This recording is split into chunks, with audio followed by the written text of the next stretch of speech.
Yeah, I like that. And, Gordon White, he has said before in a previous interview we did that the reason why the population is peaking right now is because there's so many souls that want to experience the climax of the story. It's rises and falls, but this is a very dramatic part of the human Earth story. And a lot of people want to be here to see it. And you can take that a step further into what Chris Knowles says, which is like, we're all meant for these times. And, it's easy to look around and be like, there's so many people asleep at the wheel, scrolling their phone. They don't get it.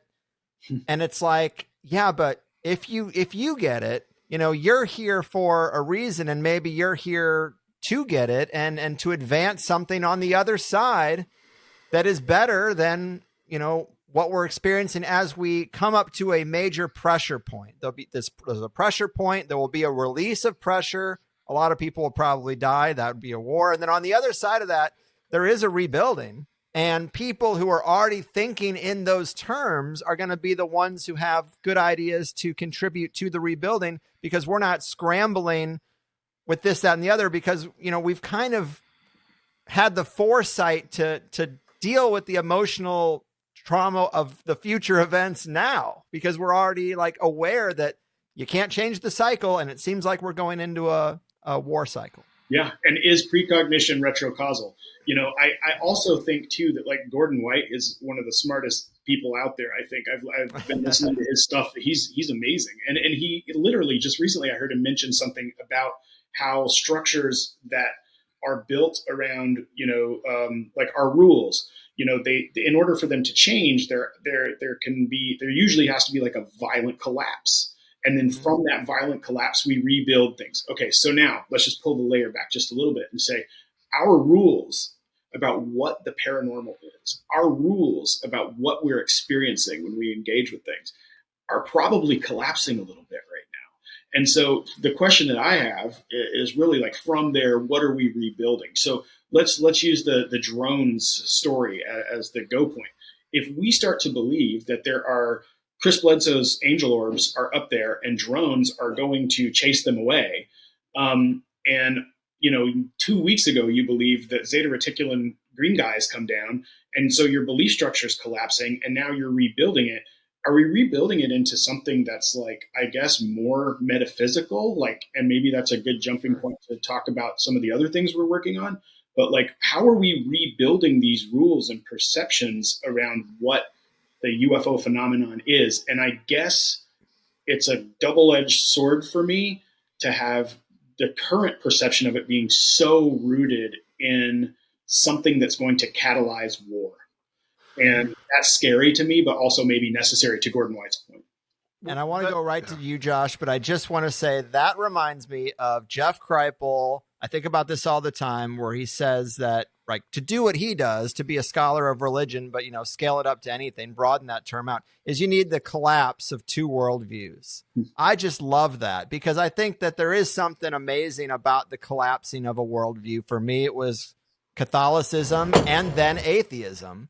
And then it's like, okay, now I'm not getting attached to any labels. I'm just not getting attached to anything, because I've been on these two opposite ends. So, apply that to UFOs. There is something good about the collapsing of a worldview that now is more open-minded and less attached to, what you've heard previously. I mean, yeah, this is the story of my rehab, right? I mean, like that was, and in my new book that's coming out this year, hopefully before the war, is I dedicate for the first time, like, a lot of time to like some of the weird synchronicities that pop off during that time. And it occurred to me, like, that's what a collapse is really, is sort of a down payment. It's a sacrifice. Something about the deprivation of something here triggers a response in kind over there, wherever that there is. But the really encouraging thing that I'm starting to see across a lot of our media talking about these topics, whatever you want to, however you broad an umbrella you want to open there, is that we've at last, I feel, started to move past the question of like, is this real? 15 shocking bits of UFO footage. It's like we finally moved past that. And now people are starting to talk about what kind of real it is and what sort of models might best help us to understand what's going on. Maybe not explain, but shed some light on that. And to that extent, there is more room for things besides the extraterrestrial hypothesis. I was featured along with a lot of my friends, including Dr. Kreipel, in a series that just came out. Yep, Cosmosis just came out a couple of days ago, and it's very well done. It's very moving, and it presents these phenomena in a way that I really resonate with. And to that end, it speaks to what I hope the future holds for Ryan and myself. We are actively in pre-production on a documentary series that tackles the question of UFOs, but gives more attention to the alternative hypotheses, the ones that you were just talking about here, but with an eye towards how many of these different sort of modalities might explain parts of it. Not necessarily applying like a one size fits all answer, but like, again, moving beyond establishing the reality of these things and starting to really examine what sorts of models, besides the one that we've had shoved down our throat for 70, 80 years, can help us to understand what is going on. And quite frankly, perform the public service of finding a way for you personally to integrate this new reality into your worldview, because I do think it is going to be a part of our new reality moving forward. And to have sort of a variety of options that will not only bring you in closer proximity to how this can impact your life, but also what might be going on, I think is a really useful tool to have. So we're, like I said, we're in pre-production on that and are hoping to start filming probably late Q1 of 2025. If Ryan, you want to say anything else about that? Collapsing worldviews are a down payment on future understandings. That's good. Yeah. Wow. Yeah. 100%. Okay. So anyway, yeah, the series. You smoked some weed before you came up with that, didn't you? Yeah, I don't smoke weed. That blew my mind. But so I think like the UFO doc series is going to be neat for me because I get to work with Josh and some other people that I really respect their thinking on the topic, and it aligns with like my personal knowing. I don't really use the term belief, but so for me, what I know is kind of in line with some of this stuff, and then what I don't know is what we're going to fully explore. And I think that that's really like the cool piece. And then also to do it and use a visual language that is, for no pun intended, alien to the space, because a lot of the films that are made are very traditionally like shot broadcast style, documentary productions. And I'm more into sort of art house and surrealism and filmmaking. And so I'm really looking forward to sort of like approaching it visually from a different lens as well.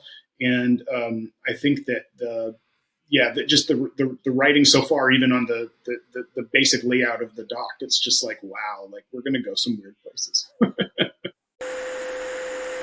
Can you believe it, people? A video clip and a peek into how that sweet THC sausage is made. For some people, I'm sure it's nice to put a face to the name, so I started making clips that are a little more YouTube friendly than the full show tends to be. Get the full show on any podcasting platform. I prefer to keep it audio only, so we have a more decentralized distribution for a controversial show, and also so I can edit out the ums and ahs and barking dogs and all the things that happen when a person records in their home environment. And then if you really like the show, you can sign up for THC Plus, and instead of 1 hour interviews, you get the full 2 hour interview for just $8. I think that's a better deal, more of a win-win than asking you to support the show by booking a therapy session or buying generic Viagra. It's getting weird out there, folks. So just go to the highersidechats.com or click the link at the top of any set of show notes, and all your wildest dreams will come true. All right? All right.